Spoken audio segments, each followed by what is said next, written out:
Bonjour à tous, bienvenue dans Smart Tech, c'est le jour du grand débrief de l'actu.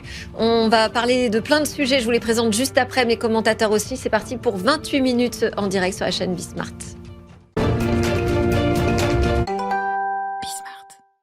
C'est parti pour le grand débrief de l'actu tech que vous regardez en direct à 10h45 les jeudis sur la chaîne Bismart. Aujourd'hui, autour de la table pour commenter cette actualité, Théma Seman est avec nous. Bonjour. Bonjour.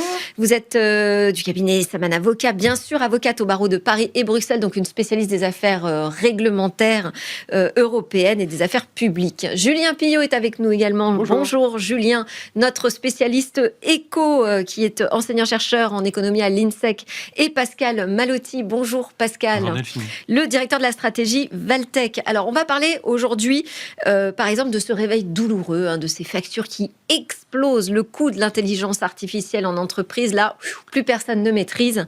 Comment on fait justement pour le gérer? Est-ce que ces tokens sont le bon modèle économique? Est-ce qu'il faut revoir cette idée de paiement à l'usage à travers des jetons? J'ai l'impression que tout le monde a envie de dire oui, ok, mais quoi? Alors, on remplace par quoi? On va aussi parler du bras de fer entre le gouvernement et le Sénat autour de cette histoire de majorité numérique.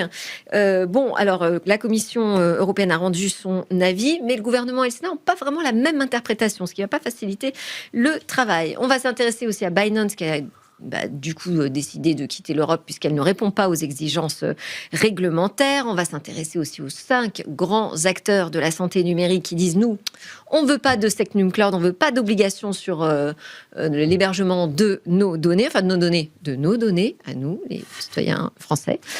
Voilà, ça ce sera à titre revue de presse. Mais je propose qu'on démarre avec la préparation d'un tour de France de l'intelligence artificielle. Un de plus, vous allez me dire, mais attention, il est un peu différent celui-ci. Pour lancer la discussion, on est connecté avec Serge Pilissé. Bonjour. Vous êtes président, fondateur de l'IACL, qui est l'IA pour les collectivités locales. Donc, toute nouvelle initiative qui est placée sous le haut patronage du président de la République. Qu'est-ce qu'on attend le gouvernement exactement de votre initiative IA pour les collectivités locales? IACL, effectivement, est un dispositif, tout d'abord, vous l'avez rappelé, placé sous le haut patronage de la présidence. Il a un intérêt majeur, c'est qu'il n'est pas une action isolée, mais il est un dispositif complet construit autour d'un certain nombre de briques qu'on évoquera effectivement un petit peu plus tard certainement, qui est à la fois une enquête, un tour de France, un sommet majeur qui va se passer au Palais du Luxembourg, au Sénat, les 5 et 6 février, un livre blanc et une dynamique de formation. Donc, ce que les différents acteurs institutionnels pourraient en attendre, c'est une complémentarité par rapport aux actions existantes qui s'inscrit exclusivement à l'endroit des élus. L'IACL a pour objectif, c'est d'acculturer, d'accompagner et de former, et d'aller jusqu'à la formation des 90% d'élus qui s'attendent et qui ne comprennent pas comment l'IA va pouvoir s'inviter dans les collectivités locales pour leur gouvernance. Et quel est le risque que les territoires, parce que vous vous intéressez en particulier aux territoires ruraux, décrochent sur l'IA, ne suivent pas? Quel est le risque? Le risque est majeur. Pourquoi ce serait problématique? Non, c'est problématique. Alors, déjà, je réponds effectivement, ce n'est pas que les territoires ruraux, même si le partenaire fondateur, qui est majeur, parce que c'est la caution de la crédibilité, est la NRF. La NRF, c'est 14 à 15 000 adhérents. Donc, ça pèse. Mais néanmoins, on va interpeller à travers nos outils l'ensemble des élus, voire des 2 millions d'agents publics et des administrations déconcentrées. Ce qui est majeur, c'est la perte de cette gouvernance, de ne pas pouvoir, sur des choses rationnelles, prendre des décisions à l'endroit des citoyens. C'est de se laisser complètement dépasser par des technologies qui empêchent cette humanisation indispensable en local, mais sur tous les niveaux. Alors, c'est beaucoup plus difficile sur les petites, effectivement, collectivités. Oui. Et faudrait le constater, c'est la NRF. Je vous donne une statistique. 80% des territoires en France, c'est des communes de 300 à 3500 habitants. On ne parle pas des grandes communes qui ont les ressources humaines et les moyens de se préparer à cette vague submersive. Donc, il y a un risque majeur de perdre le contrôle dans la gouvernance factuelle des décisions qui doivent être prises par les élus. Je voulais faire un tour de table là-dessus. Est-ce que vous avez l'impression aujourd'hui qu'on a un risque de décrochage en France? Ça a été les mots de la ministre du numérique et de l'IA, Anne Le Henhoff, sur mon plateau. Elle était en déplacement au Congrès des villes de France. Elle disait chaque élu doit prendre sa part, parce que sinon on va décrocher, la France va décrocher. Est-ce que vous êtes d'accord avec ce risque-là? Alors, l'IA, c'est beaucoup de choses. Mais il est certain que ne pas s'en saisir comme utilisateur, moi, ce que je dis, par exemple, autour de moi, et j'aime bien cette phrase qui est, ça n'est pas que l'IA va remplacer les êtres humains, c'est que certains êtres humains vont être remplacés par des humains qui maîtrisent l'IA. Donc, c'est vraiment, mais c'est le message que je vous ai d'ailleurs délivré aussi la dernière fois. Absolument. Il faut s'en saisir, le comprendre, l'utiliser, parce que c'est des outils, ce sont des outils de productivité, ce sont des outils d'intelligence. On doit faire très attention à ce qu'ils ne prennent pas le contrôle sur nous. Donc, du coup, il faut les comprendre et les utiliser au mieux pour faire un humain augmenté, quelque part, plutôt que d'en avoir peur. Après, pour Madame Le Henhoff, il y a quand même une responsabilité des autorités publiques d'accompagner ce processus au lieu de taper. Là, on en parlait, il vaut mieux les incentives que la sanction ou le bâton, ou dire c'est pas bien, vous n'êtes pas les bons élèves de la classe. Ça fait peur à un certain nombre de gens. C'est pas non plus ce qu'elle a dit, parce que on n'a pas diffusé tout son discours. Bien sûr. Non, simplement elle sensibilisait en leur disant c'est un sujet important, c'est un sujet de gouvernance, vous devez vous en emparer parce que sinon on va décrocher. Moi, c'est cette question du décrochage. Vous avez l'impression qu'on a un moment comme ça charnière de bascule, Pascal? Moi, je pense que c'est pas un sujet d'acculturation dont on a besoin, c'est un sujet d'industrialisation. Donc voilà, il faut piloter en effet cette transformation. Mais pour ça, il faut des plateformes. C'est pas en faisant un tour de France et en ayant tout le monde dans le peloton sans véritables échappées qu'on réussira à transformer l'essai. Donc, on le sait, Madame la secrétaire de mairie va utiliser ChatGPT le matin et l'après-midi au bureau municipal, on va parler de souveraineté numérique. En un mot, ça devient le shadow IT de la République, la transformation IA des territoires. Donc, il faut savoir comment on équipe ces mairies, puisque je crois que c'est quand même c'est un tiers de la population et c'est 80-90% en effet des communes en France. Ah oui. Une réaction là-dessus, Serge, sur l'importance aussi d'avoir la politique industrielle qui suit, pas simplement acculturer, sensibiliser, mais voilà, aussi sensibiliser à prendre les bons outils et donc mettre en avant ces outils-là. Vous allez faire ce tour de France avec des entreprises tech françaises? Alors, effectivement, ma réponse tout à l'heure était un peu réductrice parce que c'était en partie sur le début du Tour de France. Le Tour de France a deux objectifs. Pour moi, je maintiens quand même que l'acculturation de 80% des élus est une obligation parce qu'ils ne comprendront pas ce qu'on essaiera potentiellement de leur vendre. Oui. Et je pense que c'est absolument nécessaire et c'est pas un gros mot non plus de dire que nos champions français que nous allons interpeller pour présenter des solutions, que ces champions soient petits, moyens ou beaucoup plus grands comme un certain nombre d'entreprises publiques qui ont des solutions positives à proposer et à vendre, faut dire le mot, aux collectivités, quelle que soit la taille. Nous allons essayer de renforcer cet espace de confiance entre la compréhension en amont et le fait de l'appropriation et de la bonne utilisation, pour qu'il y ait un espace, je dirais, de confiance et une dynamique positive entre une passerelle, je dirais, davantage plus forte. Et effectivement, on va pousser cela.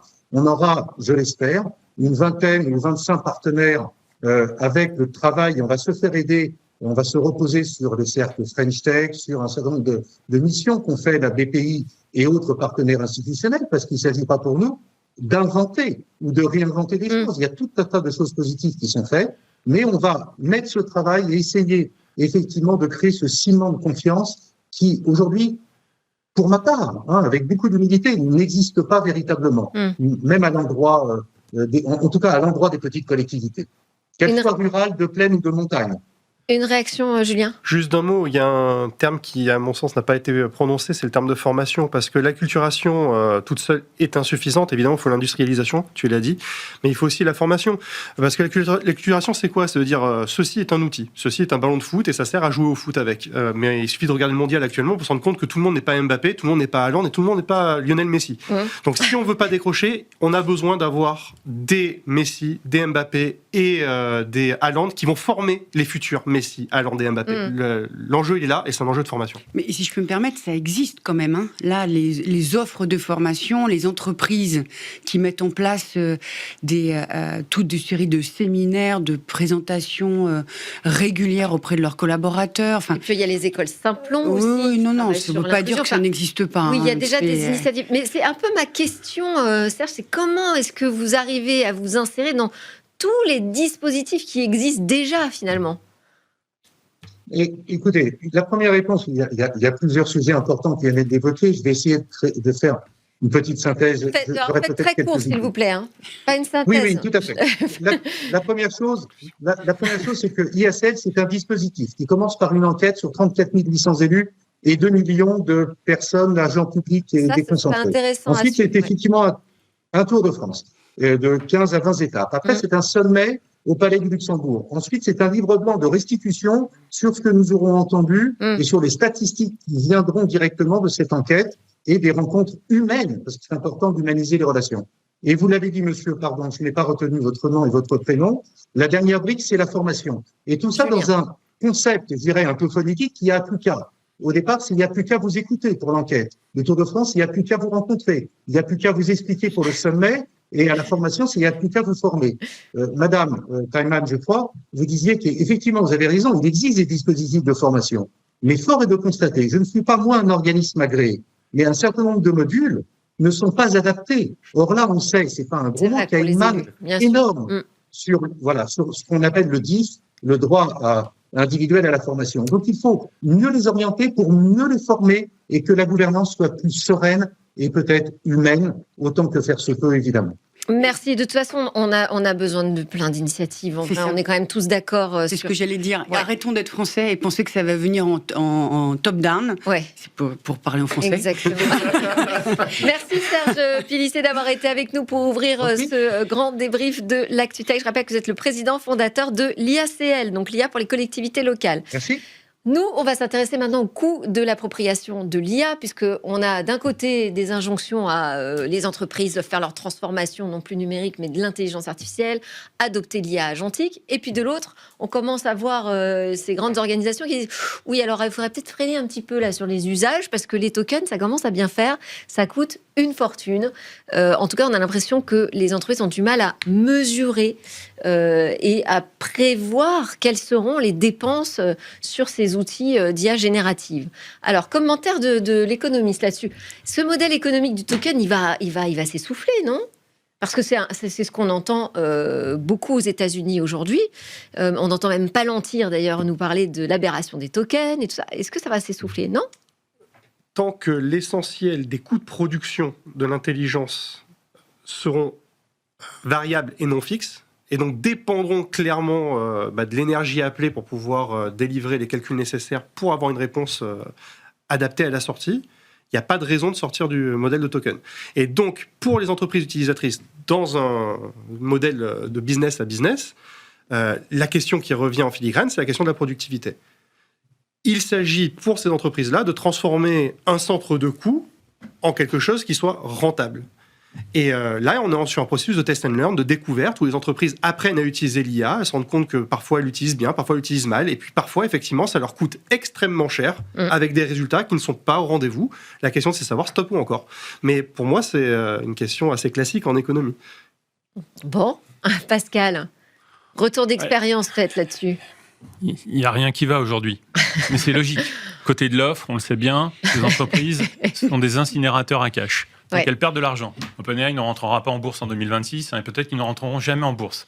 Donc, ils sont en train d'investir des capex pharaoniques sur des data centers et tout d'un coup, on se rend compte, peut-être sur capacité. C'est quand même 6 à 9 mois que certains le disent.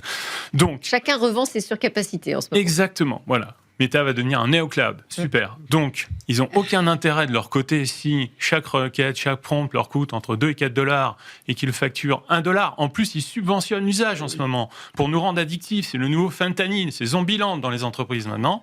Donc, comment veut-on que d'un côté, ce soit rentable. De l'autre côté, on a les entreprises. Nos clients, chez Valtech, là aussi, ça peut pas fonctionner parce que d'abord, c'est pas mature comme technologie.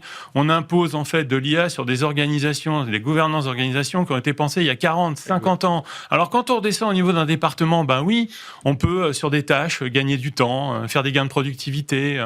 Potentiellement, on lance des POC, des MVP, mais au niveau de l'entreprise, ça ne redescend pas au niveau du PNL. Et je ne fais pas de l'IA bashing. Des MVP. Most Valuable Product, Okay. voilà, ou des POC, voilà, en français dans le texte. Donc, je ne fais pas de l'IA bashing. Pour moi, c'est un problème de séquençage. Voilà. Les entreprises qui vont créer de la valeur ne sont pas celles qui vont remplacer les humains par des agents. C'est une logique d'orchestration. Il faut équiper les humains des personnes qui sont capables, en fait, de travailler avec des agents. On va être dans des équipes mixtes. Oui, mais tout le problème des agents, c'est que donc ils se mettent à effectuer des tâches, des process on les laisse en automatique et on ne sait plus combien ça va nous coûter. C'est la difficulté de la prédiction du coût. Mais on est quand même dans une révolution technologique, tu vois. Alors moi, je suis plus avec Julien qu'avec Pascal là sur ce coup-là, sur rien ne va. Non, c'est pas que rien ne va, c'est que on est rentré dans une nouvelle ère et ça tâtonne, on sait pas bien. Il y aura des morts. Pas physique, mais il y aura encore que. Côté de l'offre. Mais bien sûr, il y aura des morts du côté de l'offre, ça coûte très cher. Est-ce que ça va. Quand on a vu arriver l'IA générative, nous, cabinet d'avocats, donc pas des industriels de la tech, la réflexion qu'on s'est faite en interne, c'est que de toute façon, ça finira par des cas d'usage qui seront rentables et d'autres qui ne le seront pas. Donc, oui, mais c'est pas un phénomène nouveau. Enfin, regardez les télécoms et les économistes diront ça plus vite que moi. Pour acquérir des parts de marché, ils ont vendu à perte pendant des années. C'est pas le seul secteur. Donc, on est dans une. Moi, ça me fait penser à l'époque du big data, où les boîtes achetaient des experts en big data, des capacités, et puis finalement, ils se rendaient compte qu'ils n'en faisaient pas grand-chose en termes de valeur ajoutée. Oui. Alors peut-être, aujourd'hui, 10 ans plus tard, ils sont très contents parce qu'ils ont des données qualifiées pour interroger correctement leurs IA. Bon. J'ai dit à date que ça ne fonctionnait pas. J'ai pas dit et qu'on n'avait pas de solution. Tu vous ai dit rien ne va. À date, oui. Il y a quand même beaucoup de choses qui ne vont pas. Dynamique. Pour les entreprises, ça veut dire, en effet, caper la part de l'IA sur chacun des projets, sur la masse salariale. Et ça, on a des référents aujourd'hui. Il faut évidemment caper, finalement, l'utilisation des tokens. Il faut toujours que ce soit les métiers qui pilotent les projets avec des KPI dès le lancement. Sinon, ça ne fonctionnera pas. Si vous laissez à nouveau, comme la transformation digitale, les projets à l'IT, vous allez vous retrouver avec des développeurs qui dépensent entre 100 et 150 000 euros par mois parce que eux, ils sont juste là pour pisser du code. On passe à la revue de presse ou Julien? Non, mais ce qui est sûr, c'est que tout en haut de la pyramide, au niveau des producteurs de ces solutions d'intelligence artificielle, les facteurs inflationnistes ne sont pas prêts de s'essouffler, que ce soit au niveau, on le voit au niveau des capex, on le voit au niveau des coûts liés aux semi-conducteurs, on le voit au niveau des coûts énergétiques, on le voit au niveau de l'immobilisation de capital. Donc les facteurs inflationnistes sont là. Il y a quelques facteurs déflationnistes, pour l'instant, ils souffrent moins fort que les facteurs inflationnistes en matière d'économie d'échelle, ce genre de choses.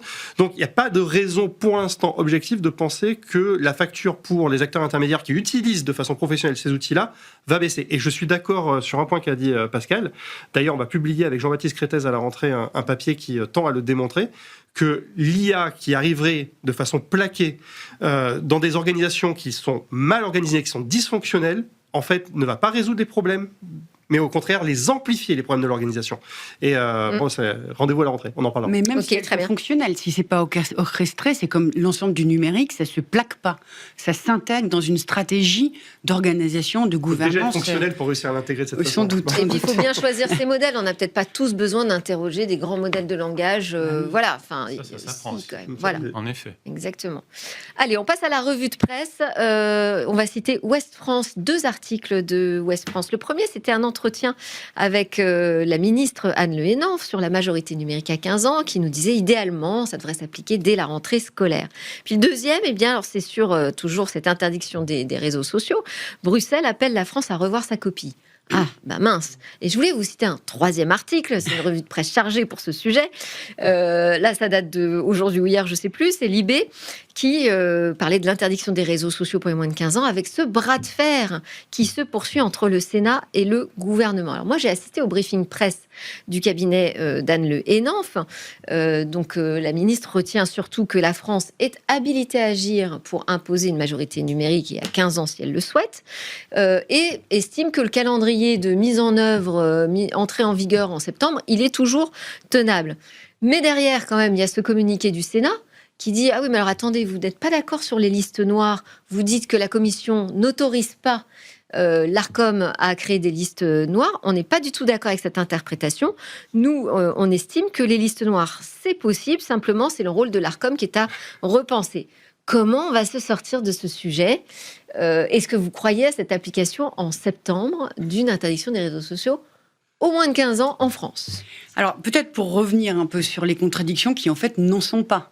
Parce que qu'est-ce que dit la Commission européenne ? Elle dit, vous avez le droit, les États membres ont parfaitement le droit d'établir un âge d'accès sur les plateformes. En revanche, faites attention que dans les dispositions, et notamment les fonctionnalités problématiques, c'est une compétence de l'Union européenne, de la Commission européenne. Donc, à nouveau, on est dans un système d'orchestration. Ils sont tous d'accord.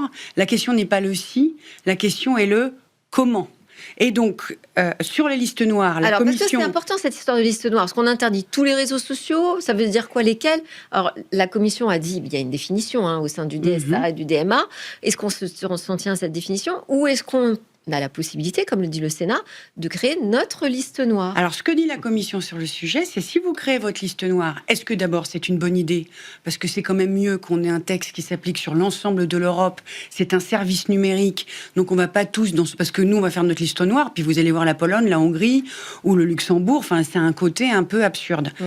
Donc, mais par contre, c'est une interprétation de l'avocate là. Non, c'est logique. Non, mais c'est pas ce qu'écrit la Commission, juste. Alors, ce que dit la Commission, c'est vous pouvez faire une liste noire si vous voulez, mais vous devez nous la renvoyer pour qu'on regarde si elle est compatible avec l'ensemble du texte, à nouveau orchestration, pour qu'il puisse être mis en œuvre.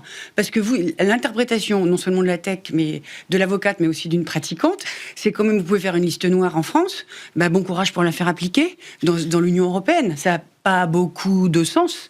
Et quand on voit aujourd'hui que une des problèmes qu'on a sur les dysfonctionnements ou sur les effets collatéraux des plateformes dans toute une série de sujets n'est pas une question textuelle, mais une question de mise en œuvre, parce que c'est compliqué et qu'on est un peu débordé, c'est plutôt intelligent d'arriver à s'orchestrer de manière à ce que ça fonctionne correctement. Donc le Sénat et le gouvernement en ont, personne n'a tort. La question est une question de timing. D'ailleurs, le sujet vient depuis bien en amont sur si je peux me permettre une petite pique. Le sujet était tellement populaire que tout le monde a voulu en devenir le porte-parole et que du coup, ils ont fait des textes qui sont rentrés dedans pour pouvoir exister et venir en parler devant votre caméra. Exact. Mais s'ils pouvaient se mettre d'accord, parce que sur le fond, il n'y a pas de désaccord, on pourrait avancer un peu mieux sur ce sujet. Pascal. On peut comprendre. Je ne pense pas que l'Union européenne soit contre la protection des mineurs. Ils disent juste, en effet, n'ayons pas 27 systèmes de protection des mineurs au sein de l'Europe. Bon, pour la France, le paradoxe est cruel. On a voulu la DSA, on a coécrit la DSA, et aujourd'hui, on a un cadre, et on est en train de se dire, oh là là, mais c'est encadrant le cadre. Comment va-t-on faire ? Voilà. On revient toujours au même sujet entre l'Europe et la France, et l'alignement des positions. On n'a pas le droit d'avoir nos petites subtilités, nous, les Français. Mais si. Mais dans le cadre d'un cadre commun. Bien sûr que si. Non, mais tout ce qui a été dit est parfaitement juste. Et à la fois, il y a une usine à gaz administrative qu'il faut justement désamorcer, parce que derrière, elle est génératrice d'inefficience, d'insatisfaction et de coûts. Il y a une usine à gaz potentielle au niveau des usages. Un réseau social qui serait interdit en France pourrait l'être pour être autorisé ailleurs en Europe. Il y a donc coût d'information qui est colossal pour l'utilisateur. Donc en vérité, il n'y a rien d'efficient. Chaque État membre choisit sa majorité numérique. Donc de toute façon, liste noire ou pas liste noire, ce cas de figure existera. C'est déjà une inefficience, mais de toute façon... Même la règle du pays émetteur qui est l'État compétent pour faire respecter la règle. Donc, alors après, il faut que l'ARCOM aille voir l'État membre dans lequel siège la plateforme ou le site. C'est ça. Mais de toute façon, le fait de vouloir interdire l'accès à ces réseaux sociaux est complètement contre-productif. J'en suis très souvent expliqué sur ce plateau, parce que dans ce cas-là, on se dit, où est-ce qu'on s'arrête ? Pourquoi interdire les réseaux sociaux et pas l'utilisation de l'intelligence artificielle, par exemple ? Il va peut-être falloir s'en occuper. Et puis finalement, pourquoi ne pas s'arrêter aux jeux vidéo, à la musique, tout ce qui peut être subversif et en vérité peut provoquer des troubles chez les mineurs qui ont déjà des difficultés à l'origine. Donc en vérité, non, je crois qu'aujourd'hui, on a déjà des mécanismes juridiques qui permettent de protéger les personnes qui ont besoin de l'être et de sanctionner ceux qui doivent l'être. Et je ne crois pas que passer par des interdictions, des censures, etc., soit efficient, ni d'un point de vue sociétal, ni d'un point de vue économique. Pour moi, tout ça, c'est surtout la démonstration, effectivement, qu'on perd du temps avec ces sujets et qu'on se crée des problèmes supplémentaires avec l'histoire de vérification d'âge en plus. Allez, on enchaîne avec Alan Doctolib. Ça, c'est dans les Échos. Le ras-le-bol des acteurs innovants de la santé contre le gouvernement sur le cloud souverain. En fait, ils ont signé une lettre, 5 scale-up dans le numérique en santé, estimant que le gouvernement érigeait le label Secnum Cloud en totem de la souveraineté, alors qu'il y avait d'autres moyens de vérifier quel était le niveau de risque de chaque entreprise sur leur protection des données. Alors, je fais parler l'avocate en priorité, parce qu'on n'a plus beaucoup de temps. Je voudrais juste revenir sur ce que vous avez dit au point de départ. Les acteurs que vous citez, ils sont bien entendu soumis à des règles sur l'hébergement des données de santé. Oui, hébergement des données de santé n'est pas soumis au Secnum Cloud et donc n'a pas à être à l'abri de toute loi extraterritoriale. C'est là-dessus qu'ils se... Alors, que le Secnum Cloud devienne une obligation. Deux choses. Je pense que la première chose sur laquelle ils s'inquiètent, c'est d'avoir une double certification au lieu d'avoir... À nous, ils sont soumis à une certification qui s'appelle le HDS, Absolument. Qui est extrêmement rigoureux, qui était bien en amont du Secnum Cloud et qui protège les données de santé avec la spécificité des données de santé. Non, mais ont-ils raison de ne pas vouloir être soumis à une deuxième certification? Bah oui. Ah oui. D'accord. On érige encore une fois la souveraineté en totem, mais alors que ça devrait être un outil. On ne protège pas les données par des labels, on les protège par des infrastructures. Julien? Ah non, j'ai rien à ajouter. Ouais. C'était parfait. Ça vous choque pas aujourd'hui qu'il y ait des mastodontes qui disent nous on n'a pas envie d'avoir des obligations supplémentaires sous prétexte de souveraineté? Mais ils ont déjà des obligations extrêmement hautes. Regardez le HDS, c'est super haut déjà. N'embarque pas cette contrainte d'être à l'abri de toute loi extraterritoriale. C'est ça qui fait toute la différence. Rien n'abrite contre une loi extraterritoriale. Et qu'aujourd'hui, Doctolib est chez Amazon, enfin AWS et compagnie, voilà. Mais rien n'empêche. Rien ne protège contre la loi extraterritoriale en dehors du fait que vos le logiciel, matériel, votre savoir-faire et votre technologie soient basés dans un endroit qui vous contrôle. Parce que si un pays vous demande d'avoir accès aux données, vous dites non, j'irai pas. Qu'on en fasse un sujet de débat, Très bien. Un de plus pour notre rentrée, parce que c'était le dernier grand débrief de l'ActuTech de Smartech pour cette saison avant les grandes vacances d'été. Évidemment, il y aura plein de replays et de best-of. Merci à tous de nous avoir suivis avec fidélité et grande régularité. Vous nous retrouvez très vite sur la chaîne Bismart.